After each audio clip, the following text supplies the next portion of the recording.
So the cakes are now out the oven. One of the things that I forgot to mention to you was that it's really important to preheat that oven. And also when you're whisking up the cake mix, you can over whisk it. And what you might find is if you haven't preheated the oven, as the oven starts to get warm, the edge of the cake starts to coagulate because of the eggs.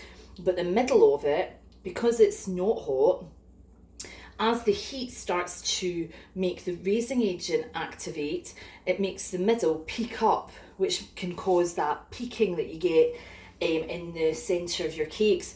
You can cut that off, or you can just make do with it. It doesn't really matter.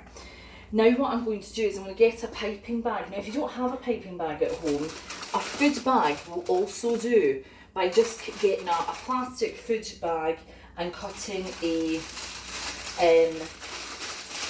hole into the centre of it. So that I've got piping bags at home. This is one of mine.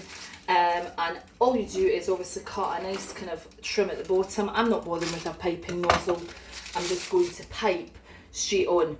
Now, when you're piping, some people like to put their arms down while they're doing it to give them some control.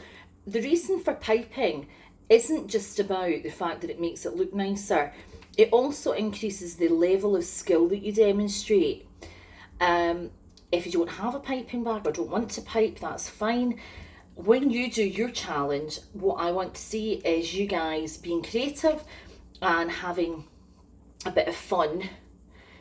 You can do cupcakes, you can do classic cakes, you can do tie-dye cakes, you can do all sorts. So that's my first one piped.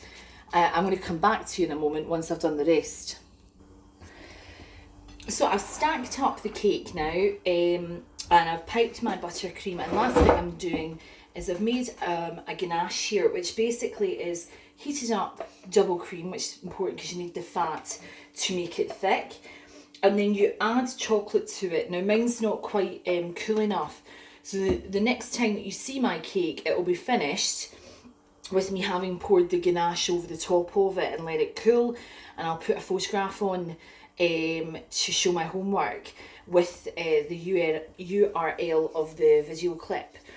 Now it's your turn. Your challenge is to try and beat me and make a better cake. It's not maybe tricky, really. It's not that great. That's terrible. And thank you, Esther. And the newsletter is going to show those of you that I think have beat me. We're going to show you some more challenges. We're going to do a few between now and the end of the summer. And I'd like to see as many of you guys contribute to it. And I'm going to include as many photographs as I can into the newsletters. And there might even be prizes for those of you that have beat me. Take care for now. Make sure you now go and do the questions that are related to this clip. There's about 7 or 8 questions, all about the different things that we have discussed during the demonstration. So go and do that now, and then in your double lesson, get cooking.